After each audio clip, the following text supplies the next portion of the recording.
And now it's time for more of Southern California's sports fishing voice. Let's talk hookup. This portion of the show is sponsored in part by Ford, the official truck of Let's Talk Hookup. Shimano Rods and Reels. Fish with the best. Shimano. And by Yamaha Outboards, official motor sponsor of Let's Talk Hookup. Here we go. Another great hour of Southern California's sports fishing voice. Let's Talk Hookup. Here's Pete Gray, Rock Cod Rick Mexa, and Corey Sandin.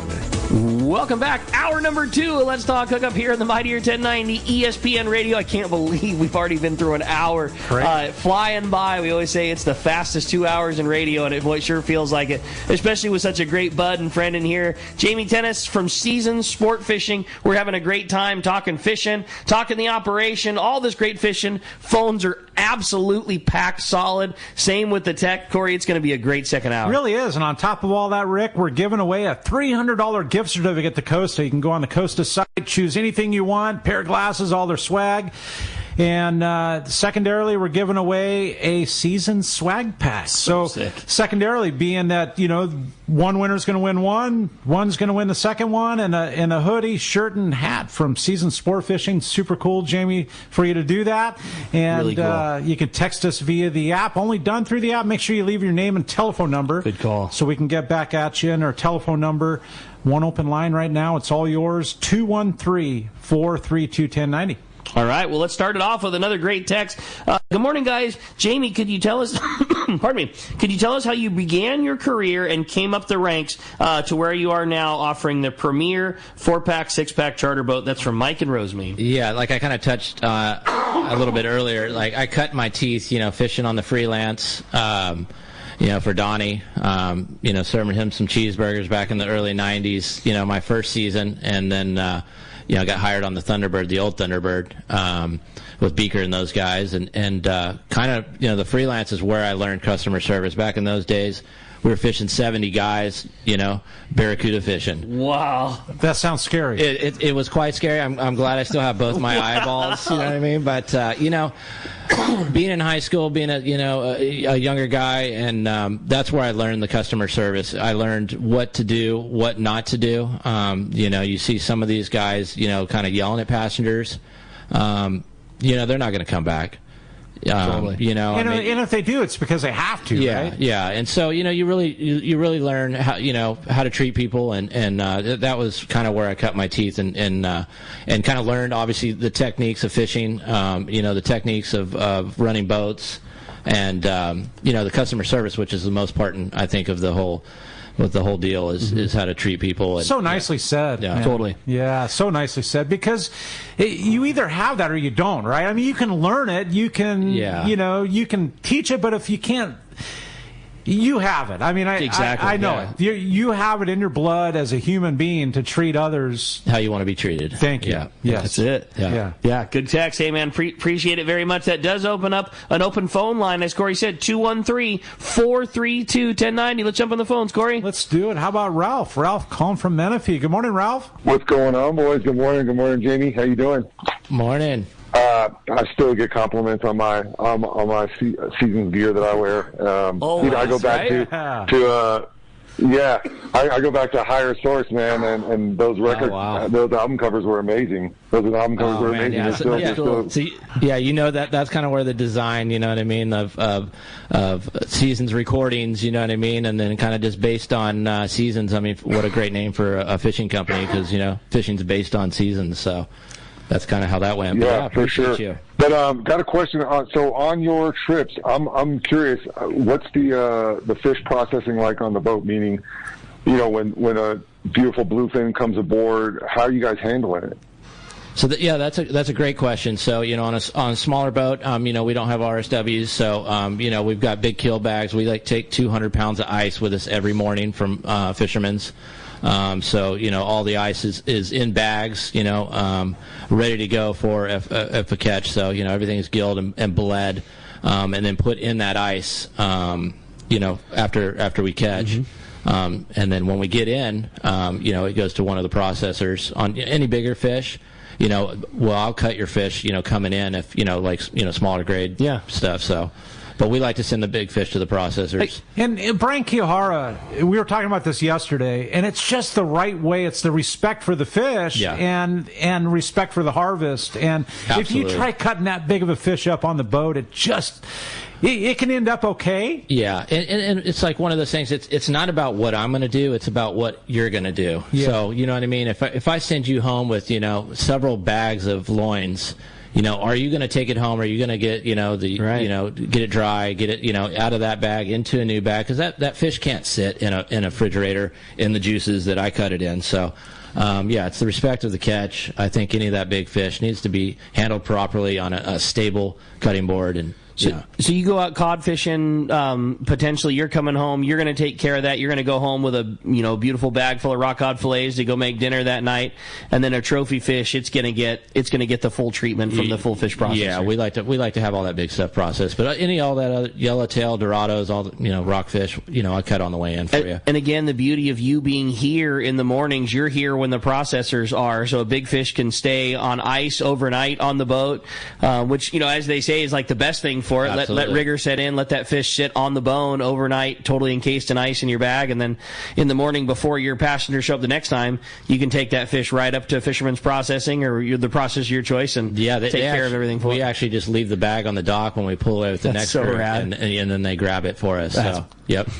There you go. That's it. A great relationship right there. Again, why those guys are on the top of the game, no doubt. That's cool. But hey, a great phone call, very much. Let's slide back into the text since I get it fired up. This one was from Mario. It says, "Good morning, guys. Great show as always. Been a very long time listener. Been listening for decades. I have 2 old Penn International reels, a 12T and a 50 TW. Can those be converted to 2 speeds? Who does the conversions? And give me your thoughts." That's from Mario and Bonita. So, couple things. Yes, they can be converted. Without question, the only service is Cal's custom-built reels. Those guys are the man, Eric and Cal. Nobody better in the world. With that said, it becomes the decision to make on what you're going to be doing with those reels.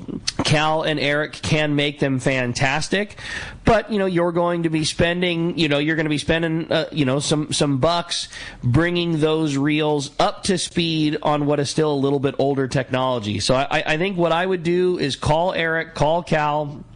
These are the reels I have, and they're going to walk you through the process on the type of fishing that you're going to be doing. And, you guys together might decide, hey, for the amount of money we're spending, you could buy a brand new Speedmaster 20 and be right back to working fishing and still have that reel for a trolling reel, for something like that. Or, for nostalgia's sake, maybe they were dads, maybe there's some sentimental value and you really want to go catch a fish with them, then absolutely have Eric trick out that 12 and 2-speed it and free spool it and make a killer reel. But I think that you need to call Cal's Reels, talk to Eric and Cal, get an idea of the cost that you're going to be investing, and make sure that it doesn't make more sense to get something new, because you're starting to be in that ballpark. But yeah, get something new, right? Totally. And both great choices. You guys just depending on what type of fishing you're going to be doing and where you're going to be going, you two kind of make that call. I think I'd be going new. I think I would too. Yeah, right. Yeah, no doubt about it. Well, I think the technology is just light years.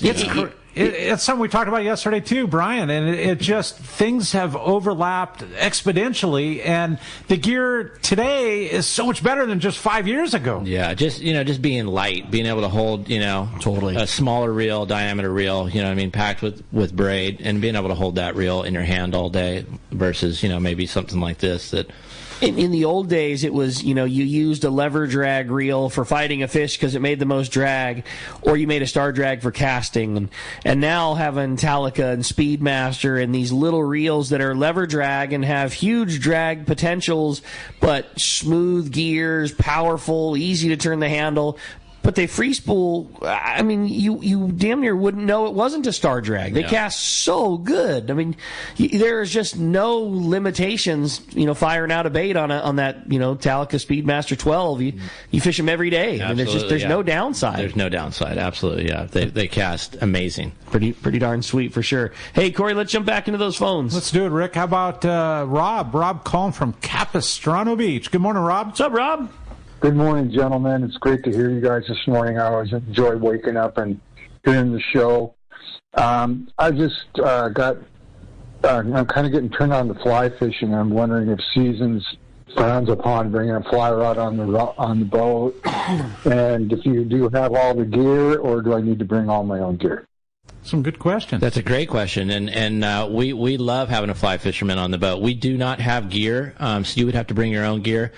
But fly fishing wise, yeah. But we've had a couple guys that fish with us quite a bit, and we've got a bow tank on the boat that they've started stripping line. So I'm not a fly fisherman, but you can strip your line, and it all goes in this tank, in our bow bait tank, which is really cool. Oh, so that's a good call. So, yeah, it keeps the line off the deck. So, we'll usually have our bait guys fishing bait in the back, and then, you've got the bow to yourself, and you can strip into that bait tank, and, it's pretty cool. And I can only imagine, again, you guys are like kelp patty assassins. Like, you find a good kelp that's full of, Dorados or yellows or something, there's got to be some awesome, especially having the bait capacity to get them really fired up and then to be able to cast a fly in there. How rad must that be? Yeah, I mean, the Dorado fishing, when we've had those fly guys on the boat, or, catching a yellowfin on the fly, pretty special. So. I'll bet. And there are some fly guys that listen to the show that would be just stoked to have their four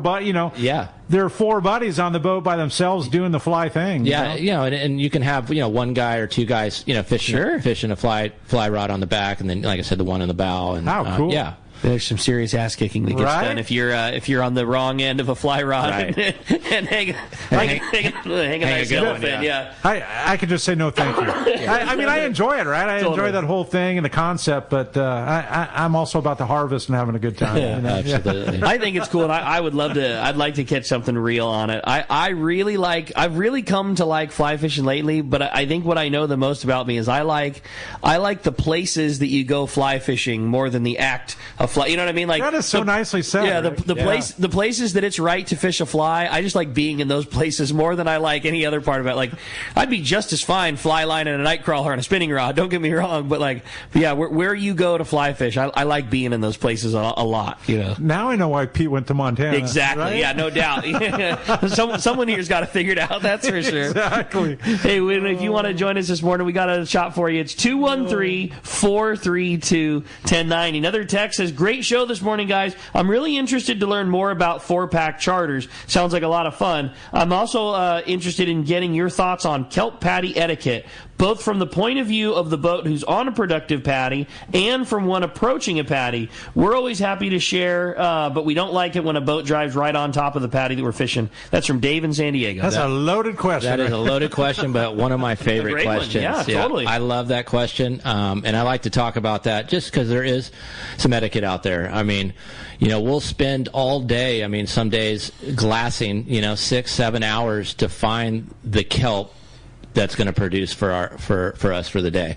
So finding that kelp and a guy runs at 20 knots straight up into it, when we're making a drift, is not good. Not acceptable. It's not acceptable at all. So, setting up on a kelp, I like to set up, off the kelp. You don't pull your boat up onto the kelp. That fish isn't on the kelp. Yeah. You know what I mean? It's not a largemouth and a lily pad. Right. No. Most people think they're literally right underneath it. So they're a school of fish that are cycling, usually around. They could be 100 yards, 200 yards. Quarter mile. Yeah. So, getting into the area, I like to make our first drift, like you said, far from the kelp. Yeah. Don't let them know you're coming. Yeah. So, setting up wind, shutting the boat down, and then just, being patient. A lot of times that fish doesn't swim around the kelp or get back to you, maybe for a drift. So, the first drift we might not see much. The second drift,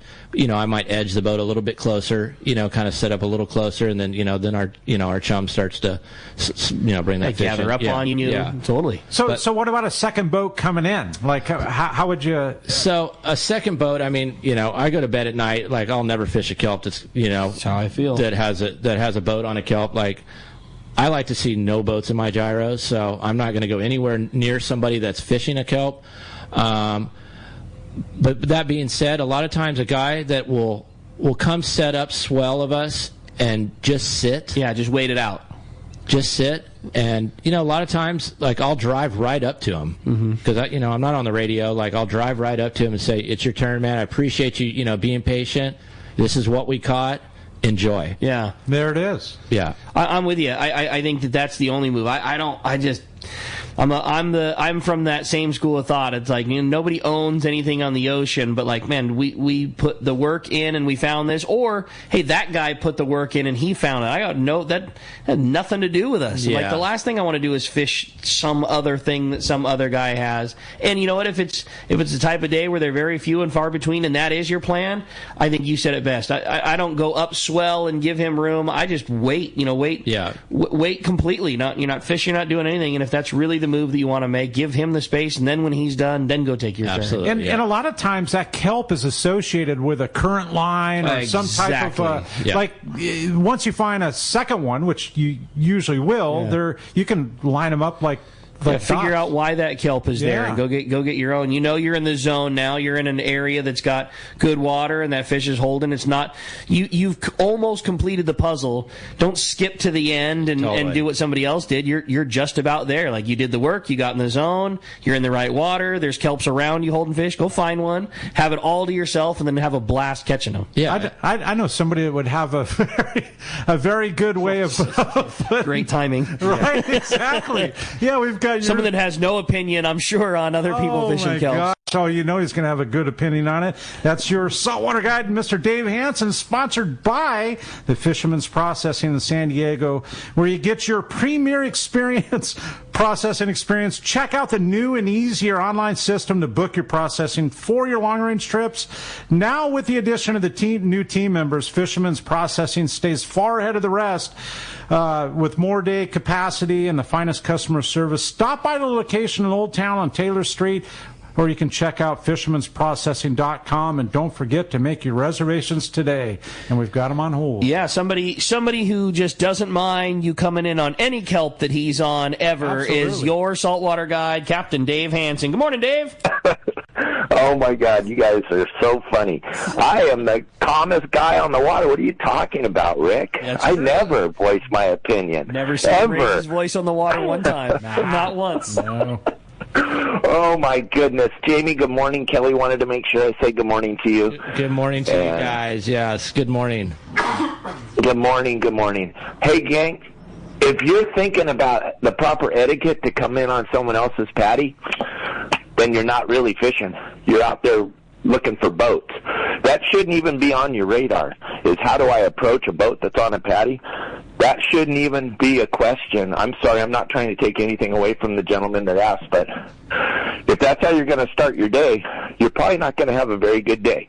Like Jamie says, when we're out there on the water, we're looking for clean water, and I don't mean water that's got clarity. I mean water that doesn't have any other boats in it.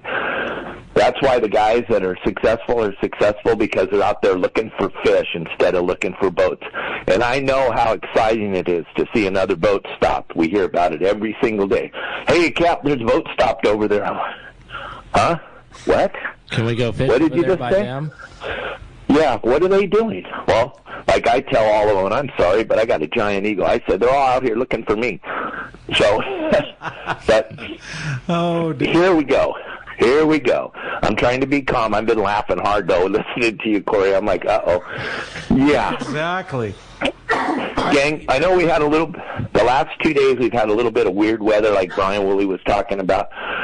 But, gang, the bonita fishing at Catalina is incredible. It is so fun right now. The whole front side of the island's got that 4-pound bonita all over the front side. And then, like Jamie was saying, there's some areas on the back side of the island that really are coming together very well. There's been a handful of sea bass caught back there, a handful of yellows, nothing wide open yet because of this weather and the lack of bait. There's no squid. The Carnage went for 4 days looking all around the island. They just can't find any. The little bit of squid they're finding is like that 2 to 3 inch squid, so it's not really worth getting on your boat and trying to catch it. The lack of bait right now is probably the biggest reason why we're not seeing any big counts on this sea bass. There's a little bit of squid up at the Channel Islands, but they are just day after day after day fighting this wind up there. So I think if we just get some steady, consistent weather we're going to see some absolutely phenomenal fishing. And then, Corey, you and I, this is our time of the year. The calico bass are in the full spawn mode. Cheeks are all gold. The girls are all white belly girls and golden cheek boys. And when they're like that, they'll eat every single thing that hits the water if you know how to present it. It's pretty fun bass fishing at Catalina. At Catalina and Clemente, it's really good. I kind of keep up with Benny Florentino. He's having a wonderful time over there. Whenever he's not getting the living bejesus beat out of him back and forth. But the fishing's phenomenal, and then you guys see what's going on down below there. One night, that stuff will bite full speed, then it takes a day or two off, and then it bites again. We're, like Corey was saying, we're coming out of the moon. I think it's just, there's not a time to not go fishing. But you got to pick your dates, look at the weather, and then just go. You got to go. You don't want to go the day after they bit. You want to go when they're not biting, because that's when you're going to get lucky. Yeah, that's very well said. Pick a boat and go fishing. I like it. Dave, pick a boat and go fishing. A great job, as always. Not better advice you could give. If somebody wants to stay in touch and keep up with all that good advice, how do we find you with your saltwater guide? Well, if you go on the internet at all, it's kind of a new thing, the internet, but if you go on there, there's a pretty good chance you're going to see me. I post 3 brand new videos every single day, and I'm tough to not see. Your Saltwater Guide, yoursaltwaterguide.com, and I thank you guys for letting me be here, and I'll talk to you next weekend. Thanks, buddy. Hey, Dave. Good timing. That was some great input on kelp and etiquette. Yeah, absolutely. no doubt. But I always invite them to come on in on my patty. Come on in and get as close as you want. There's only one worse thing I can think of, and it happened to me twice last year in my short endeavors, and I had spear fishermen pull up on me and I'll jump in. That was my next thing. When I see a boat doing 30 knots with like 3 guys with guns hanging off the side of it in wetsuits. Yeah. I tell everybody pull their line in, and I go straight for them. You know what I mean? Just guys. Kind of some slack here. Just stand by. Again, you're welcome to have not it. We're me. not going to be here all day. Jumping in the water is not helping. I drive the little boat. I'm usually driving a little tiny boat, so I'll drive it right in the middle of the patty. Put the forward one, or the left one in forward, the right one in reverse, right in the middle of the patty, and go as fast as I can for a second, and then leave. Yeah, and then there's the right way, the wrong way, and then there's the Hanson way. The Dave way. Yes, sir. Come on into my patty. It looks like sawdust right now. Bye. There you go. Thanks, Dave. We'll talk to you next week. And that was sponsored by TerraFits and Sea Surface Temperature Charts. Focus your fishing on the most productive areas by using TerraFin Sea Surface Temperature. They have chlorophyll, currents, and more. And with TerraFin Mobile, you can access your charts on your phone or your mobile device, and check terrafin.com for more information. That's it, man. You know, one thing I will say on kelps, if that's the deal that's going on, one thing that we've always done too is like pick a line that's not a straight line from the mouth of the Mission Bay to the 302. Like don't leave the jetties don't leave the jetties and then point your cursor to the 425 and drive. Go out a couple miles, go in a couple miles, don't straight line it with everybody else, where you're all going to run down the same kelps in that straight line to exactly the high spot of the bank. Like, just get yourself a few miles outside or inside and try to find some water that not, every guy was 15 minutes in front of you. Yeah. That's so crazy. We've had like 5 different conversations on kelp etiquette. I mean, it's it's a real deal, man. It is a real deal. And so I've done some the PCS, some articles in there and trying to explain, you want to do it in a nice way, but it's not a good fisherman, you know what I mean, our boat stands tall with outriggers, and you know what I mean, guys do fish for boats, and it's a real thing, and like I said, 9 times out of 10, if somebody's just patient, like, I'll wave them in, and if they don't see me, I'll drive right to them and say, "Man, it's yours." Like, thank you, so much for being patient. Enjoy. Yeah. The thing that's so cool about Jamie's advice too is like you're like right in between those two. I mean, you're fishing with a boat that's and a style that's akin to private boaters, but you fish it as a sport boat. It's big and it holds a lot of bait and it moves those things. So I always like your advice on all these things because it kind of covers both sides. But what do you feel about a guy that is private boating and wanting to get ready for kelping this year? Like the importance of having a good pair pair of binoculars on the boat, and then what you use and what you recommend and budget and all that kind of stuff. Like, give us the binocular rundown from Jamie. Yeah, so binoculars, I know we've talked on, a sonar. Would you rather have the sonar, or a good, pair of binoculars? I mean, I grew up fishing out of binoculars, The sonar thing's eight years for us, but, we use our Fraser Vlopes. For us, I mean, that's just what I grew up fishing, and I'm not sure if I could leave the dock without them. Yeah. It's just one of those things that it's the best tool in my chest. Totally. I feel like, when we leave and I jump up in that tower at gray light, if I don't have those, then, I'm not fishing. Yeah. So, looking through those, I feel like that I know everything that's going on. Absolutely everything from, my 30-second pan. You saw every bird. I saw every bird. You saw all the kelps. Like, you just don't miss things. You don't miss things. So, yeah, I mean, ideally. As a private boater, I think at minimum a pair of stabilized binoculars, it's a must-have. I think it is a must-have. And, I think Fujinon came out with their new ones this year, right? The new Techno Stabies? The new Techno Stabies. So I haven't got to see through those, but I know a lot of guys, even on the big boats, that still use those. So you don't need a $5,000, pair of binoculars. I think having, entry level $1,000 is still a lot of money. Sure. But I'm telling you, just saving on fuel, those things are going to pay for themselves. You said it right. I mean, how much does it cost to, Totally. It's hundreds of dollars now. Let's call it what it is. We all know it. Yeah. $6 a gallon or whatever it is. Yeah. I mean, it's just like, so if you can have that tool in your back pocket, but once you get used to using a pair of binoculars, I mean, there's something I hate to say the word romantic, but it's just like being able to feel and see every condition that's happening. And I can tell by the way you're talking, you've had enough trips, if not every day, made because of that. I tell people, like, I'll pull them out and I'll pull them on the dash and I change my batteries every morning. That's kind of one of my things when, we're going out. And, the first person says, oh, wow, tell me about those. You know what I mean? And I'll say, these things right here are going to catch our fish today. Yeah, totally.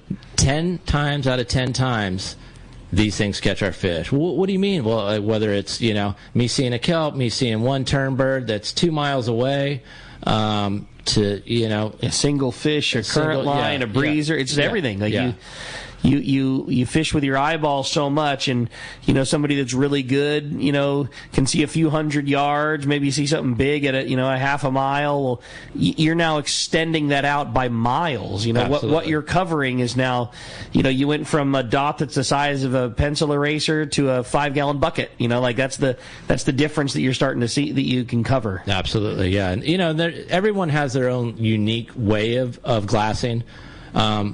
I still learn how to glass every day. I don't ever think you stop learning how to glass. There's times, you know what I mean? Like, it's not an easy job, especially those Frasers. They're not light, you know what I mean? So I get wedged in the tower. My shoulders are, of all these years, I've been abused trying to hold those things to my face for, 6 to 8 hours a day. But, I start on the port side of the boat. That's just how I like, and I start my pan. So I'll start at 9 o'clock, and then I slowly pan to 3 o'clock. And as I'm panning, it's not a fast pan. I'm slowly going from port to starboard. And trying to pick away the ocean, whether, like you said, all birds or kelps or just clarity of water. You're not like looking for something. You're looking for something to just come into your view. You're looking for something that's, what would I say, like, basically not right. Yeah. You know what I mean? Something that's, uncharacteristic of what you're seeing. So whether it's just, it could be just like, like you said, a small breezer. Maybe it's a small, like a couple of, fish that just got up for a second. One tern bird. One tern bird. Yeah. One tern, How many days have you made on a single tern bird? Oh, I watch tern birds when I leave the harbor. Those things are doing the same thing that we are, right? I mean, they're going. And they're leaving the dock to go find fish. They're leaving in the morning, and they're going. So I look at direction of tern birds. So, I'm not pointing the boat. Oh, all the tern birds are going that way. But you got it in your head. But I'm watching which way these birds are going. But yeah, I can't tell you. I mean, my favorite thing is glassing a tern bird that's just sitting with his wings, you know what I mean? Yeah, it's like hovering. Head down, 2 miles away. I can see him, you know what I mean? He's got that twitch. He's got a twitch, and his head's straight down, and all of a sudden a little roller come up, and it's just a giant kelp. You know what I mean? Yeah, and he's just, that turn bird. Yeah, he snitched it out.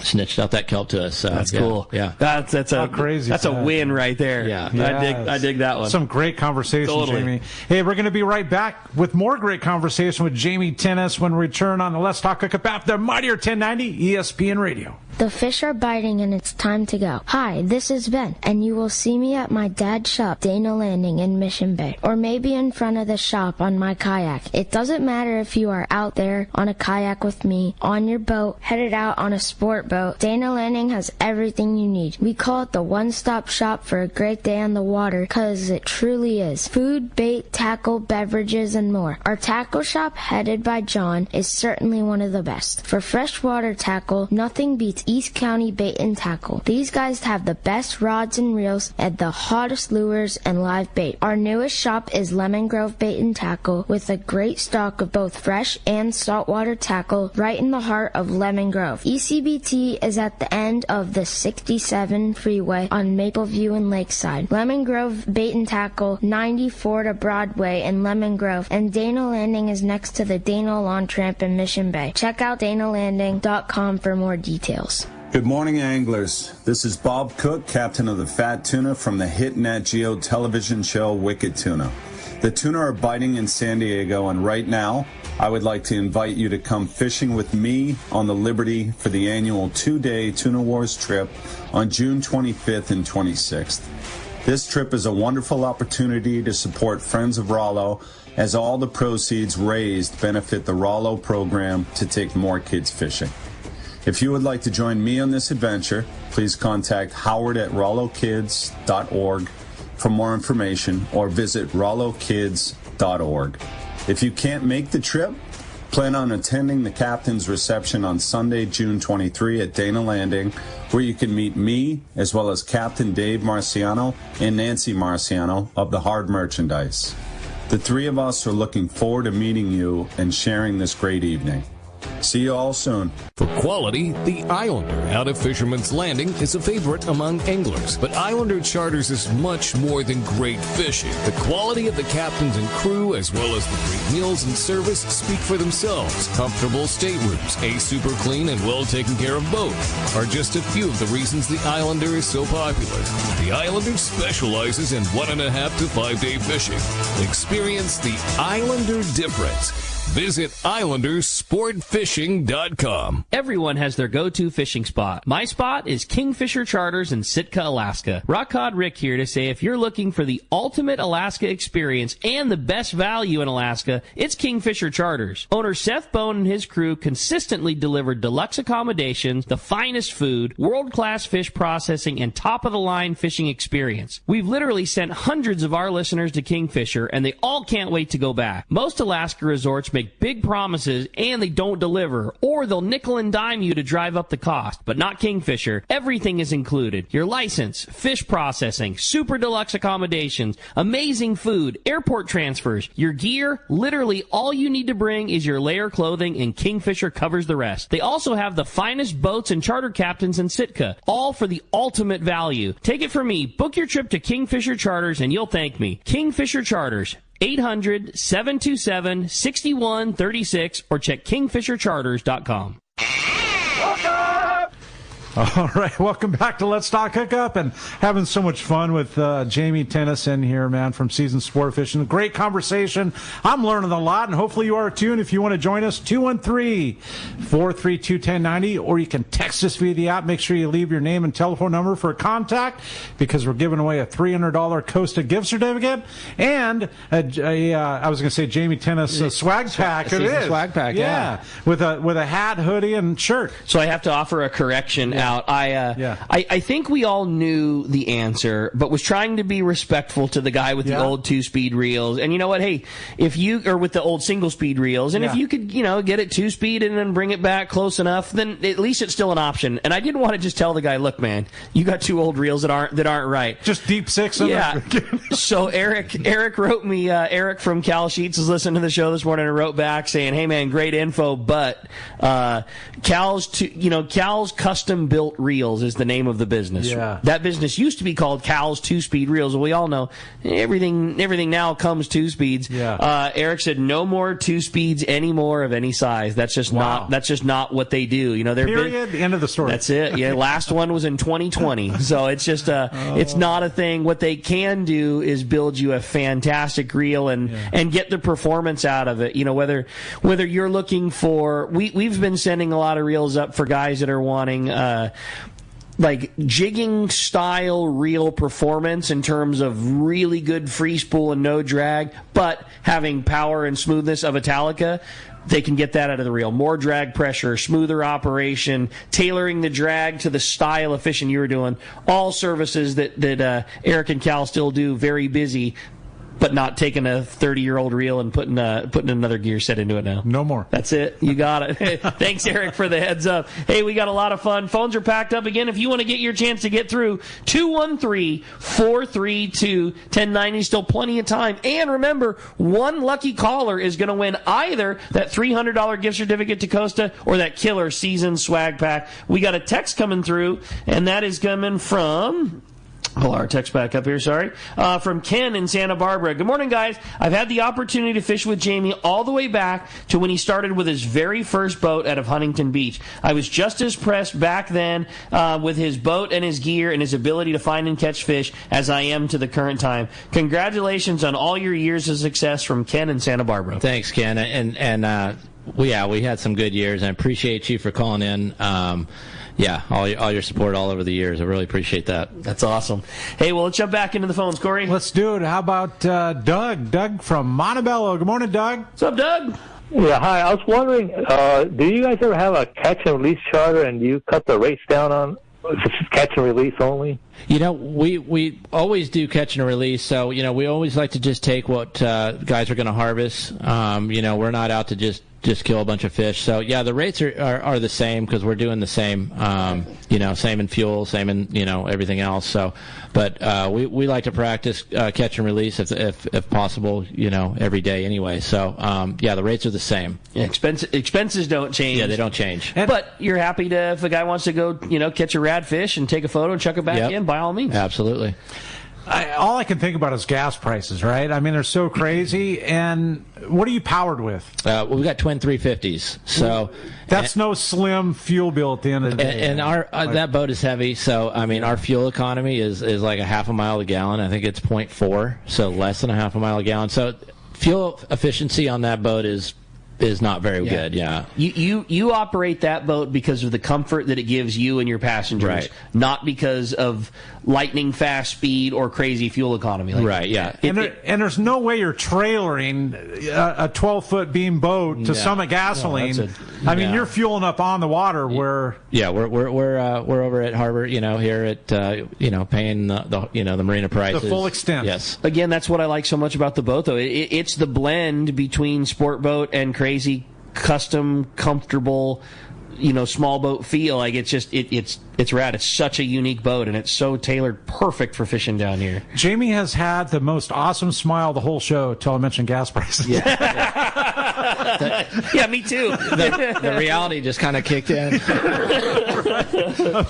Sorry to do that. Yeah, it's all good. Hey, another great text. Good morning, gentlemen. What a fun show. My question's for Jamie. Do you use spinning gear at all, and do you have and do you offer it on your boat? If so, what size? And could you give me recommendation for fishing from rockfish to yellowtail? Also, what is the coolest, most memorable fish you've caught over the years? From Jason and OB. Oh, some good questions. Great questions. Yeah, we do have spinning gear. We fish those twin drag, which are a great kind of like in the middle of the Shimano.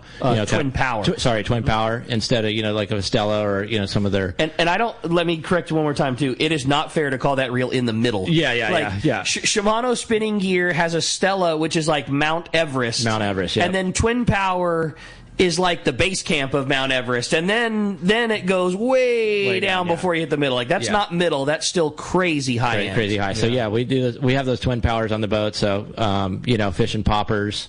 We like to have a couple of those tied on for fishing bluefin. But guys that can't cast a bait, we have those on the boat for guys that can't fish conventional reels, and they're able to get their boat or their bait away from the boat. Like that gentleman was talking about bringing his granddaughter. That kind of a situation too. Wants to bring his wife. Yeah, well, on the kids, we like to use those bait runners for the kids. You know what I mean? So the bell is set. And I can hear exactly when that fish is getting bit. Turn the handle. What's the right size on a twin power for catching a cast and retrieve lure type fish? Is it a 10,000, a 14,000? Yeah, I think the 14s are what we have on the boat for fishing poppers. I love that because it's not such a giant reel that it feels cumbersome. It still fits in your hand okay, but 14s when you're starting to get a reel that is, that reel's capable of taking a 150, 200 pounder. Not to say, again, if your goal is to get a 200 pound fish, a 14,000 size twin power is not the first reel on your mind, but should that be what eats your popper, you're still very much in the driver's seat. You're still in the game, yeah, absolutely. That's cool. Very interesting. Yeah, those are cool. Those are cool reels. Yeah, and I think what our favorite fish is, there's some big sea bass, some of that 60-pound stuff that was on the beach in like 2014. Seeing some of that, the big sea bass come, to gaff, at Gray Light. There's nothing like that. Bluefin's, it's a beautiful thing, some of that big fish, but I think being on the anchor on a squid nest, some of that big sea bass is. Especially how chrome they are when they come sliding up, and one that looks that big. They're in just, green water, they're huge everywhere. Like the base of the tail is giant. They're just chrome. That's a cool. A cool fish. Yeah. I like it. Very good, Jason. Great text, man. Appreciate it very much. Hey, we're going to head on out to the Tribute, find out what's going on the water. Are you picking us up, Mike? Good morning, guys. Are we there? There it is. Hey, hear the sonar. Yeah, good morning, Mike. Hey, good morning. We had some shots at some nice great bluefin there last night. We did not have much participation. We had second day of our 2-day charter. We picked up 5 bluefin yesterday, up to about 160 pounds. We had a pretty good shot last night. We only had 6 guys awake, and I think at one point everybody had one hook. So, you got to put in the effort if you want one of these big things. Now we're finishing up our charter, catching a bunch of reds. So, you can't knock it because some of these areas we're fishing where you can catch bluefin and reds at the same time. That's awesome, and some of the best cod fishing around. But that is a really good point that you bring up, Mike. And sometimes the fish count doesn't tell the tale. If you have 6 guys that are awake and everybody's got one on, you multiply that up by the whole boat. Getting 2 go rounds, and that's the difference between a 40 fish night and a 5 fish night. And this, the caliber of fishing was the same regardless, but it's if that's your goal to catch a big one in the dark, you got to put the participation in for it, and sometimes the fish count just doesn't tell the tale of how good it really was. Yeah, that's it. We started stopping last night after dinner, and big old New York steak dinner, and there were some beers and cocktails going around, and I kind of saw the writing on the wall, and after our second stop, we had 6 guys out, and I was like, oh, well, the guys that fish, though, the fish got to pull on one or got to take a trophy home. So that is a thing. You look at some of these open party boats, you get a bunch of diehard anglers out, and you get your first couple of stops, you got 25 to 30 jigs going up and down in the water, and that changes everything. It's just a completely different world when the fish swim through, as opposed to 5 or 6 where 3 of the jigs might not even be in the right spot at the time. Sure. We always joke the first nighttime school never bites at 9 o'clock right after dinner. It never has the luxury of that happening. They always wait till midnight or 12:30 or 1 o'clock. But if you're up and you're putting the effort in for it, your opportunity of getting rewarded is always there. Well, and that's the thing with a lot of these trips. You got to tell people, say, hey, we're going to be traveling for 5 hours. We do our safety seminar, we do our tackle seminar, and it's like, if you are going to get a nap, now's the time. We're traveling 5, 6, 7 hours, and a lot of people can't do it. A lot of people are just out, guys want to come out and hang out and have a good time, have some beers, and there's nothing wrong with that. But if you're going to try to catch one of these big ones, you got to plan on staying up pretty much all night. I think we put our third fish on the boat last night at 106, so it's not further timid. Especially if the grade is as nice as you're talking about right now. Well, certainly sounds like the opportunities are there, Mike, and some big fish biting and some fun caught to take home, too. If somebody wants to come fishing, what's next for the tribute? So, like when I called in yesterday, we're doing our Memorial Day deal here this afternoon, and we changed it up a little bit. If you buy a ticket and you have a friend that's got a valid military ID, bring them along as a comp. So, or if two of you have military IDs, it's half off. Man, that's rad. How cool. We had some good shots last night. We're leaving at 5 p.m. this afternoon. There's only a half dozen people on the boat, so even if you're not military and you want to get on a trip to come out and catch a big one and have a very, very comfortable, roomy opportunity, this is it. And weather looks a bit nicer tomorrow, too. I can't imagine having the day and not going, just like you say, just for the fact, like you say, that it's a light load and there's big fish around. And, again, the fish count might not have been 200 fish last night, but if you were out there grinding away last night, you had one if you were on board the Tribute. You did, and you'll see, you can check our social media, see the size of the fish that we're catching. And, it's we've been running full, we've been carrying big loads, but for whatever reason tonight we're light. Half a dozen people, that's how many crew members we have on the boat. So that's so you want to come out and have some room to yourself, this is it.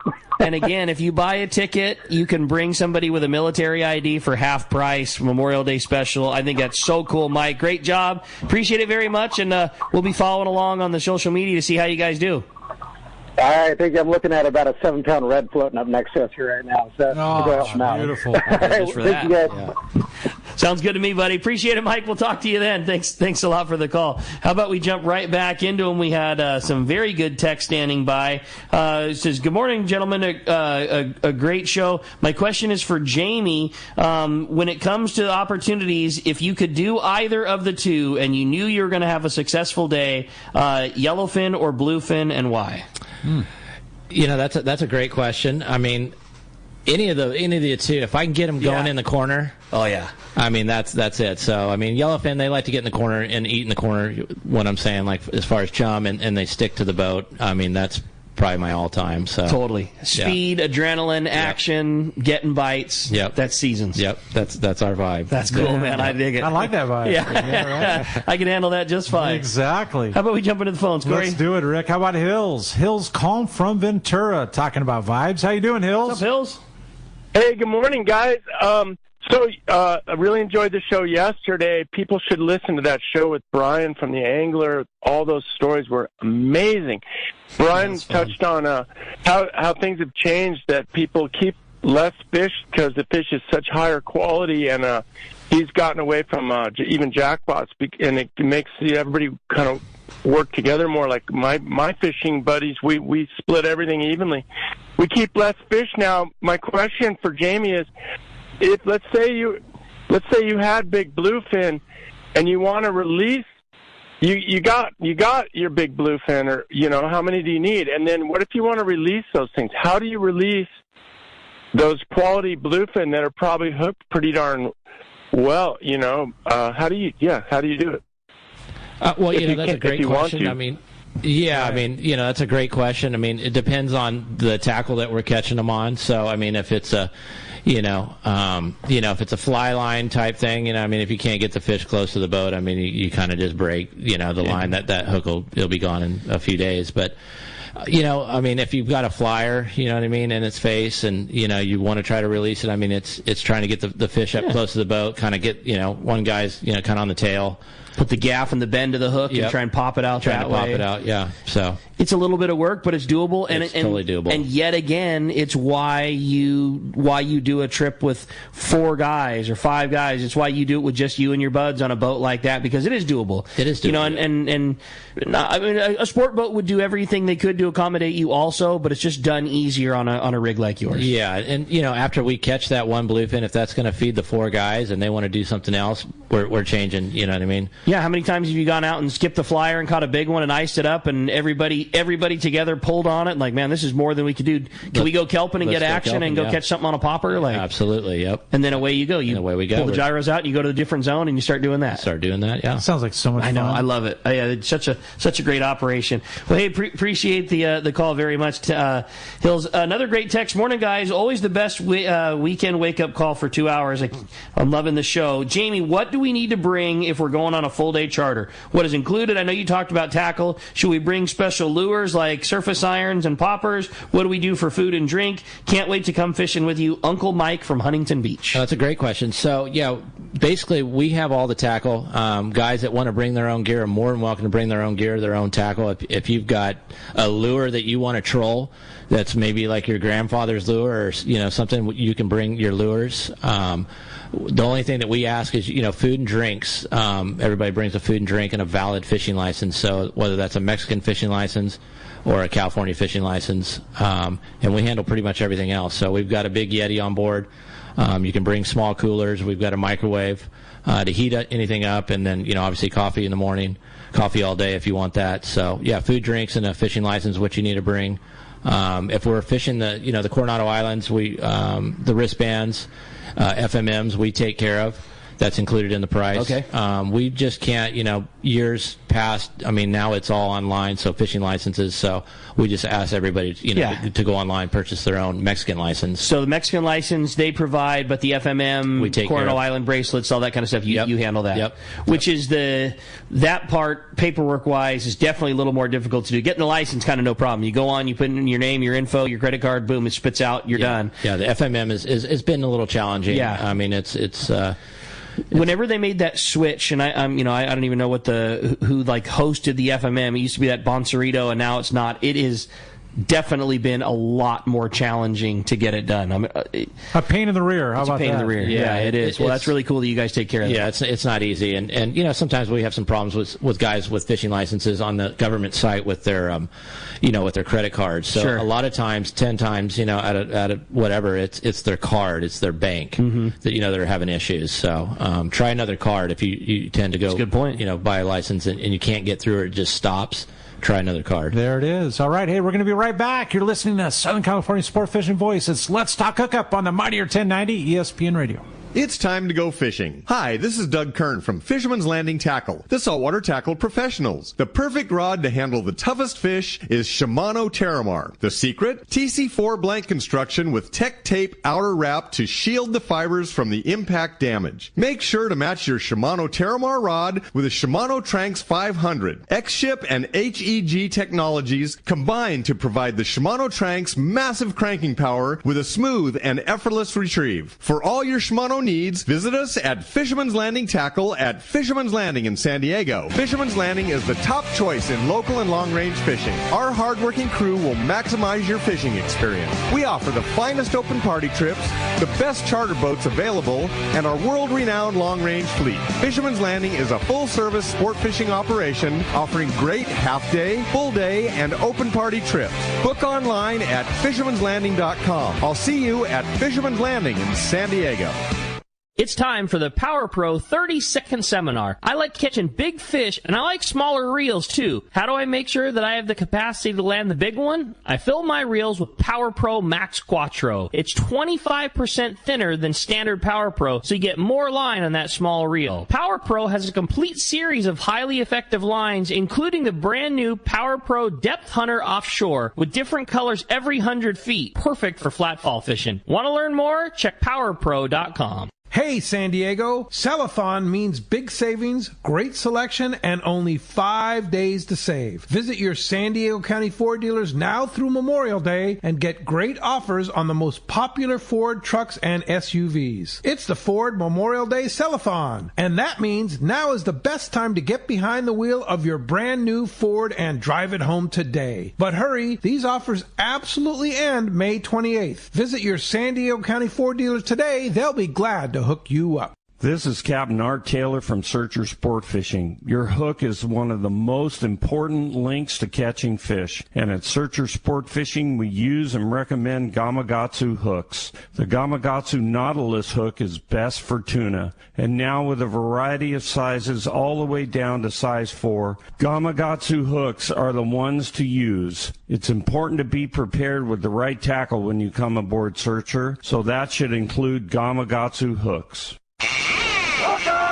All right, welcome back to Let's Talk Hookup. We're going to have Jamie flip the coin. All right. And this winner will get the swag pack. Yeah, what do we have? Season's coin for a season swag pack. Is that a texter? That is a caller. Okay. So a caller is Scott in Huntington Beach is getting a season sport fishing swag pack. And Ken in Santa Barbara winning the $300 Costa gift card. You can go on Costa and choose whatever you want. Nice job, Ken. So cool. All right, well, man, how fast did that 2 hours go by? Dude. That was crazy. Great conversation. Jamie, what a great job, man. Can't even begin to thank you enough for taking the time to hang with us. And I know how busy you are, and the fam and the fishing, it's not easy to get you away, but we really appreciate it. This was you guys. Fantastic.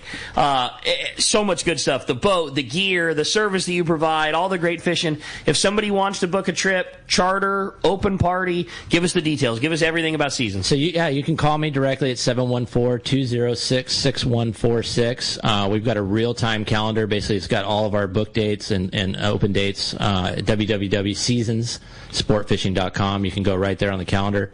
You'll hit a reserve button, and that doesn't book the trip.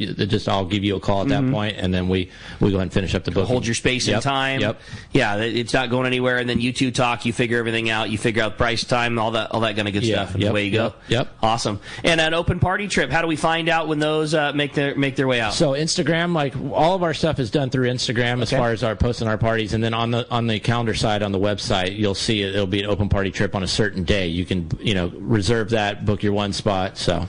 That's awesome. Yeah. So, or you can call the landing, Fisherman's Landing, And the handle on Instagram? It's Seasons Sport Fishing. Awesome. Yep. Okay. Yep. Great job, man. So much fun. Really appreciate having you in here. I can't wait for the season. And keep us in the loop, man. Let us know when season's going, all the big fish and all the great stuff you're doing, Jamie. Really appreciate it. Thank you, guys. Appreciate you. And we appreciate you listening. What a fun show that was. And another couple of great ones coming for you next weekend. Next Saturday, it's just Corey and I. We're going to be hanging out, talking fishing. Captain Tim Ekstrom was coming. He's got a trip out to sea. So he's going to be coming back the following weekend. So just Corey and I hanging out, having a great time talking bass and tackle and the good times that we always do. So that's always a fun show. And the next Sunday, Captain Rick Slavkin from the Oceanside 95 is going to be joining us. It's going to be another great couple of shows. We're looking forward to it. Big thanks to JP for keeping us going today. Big thanks to Adam for keeping us on the app. And we'll talk to you next week. It's Let's Talk Hookup, Southern California's sport fishing voice on the Mightier 1090 ESPN Radio.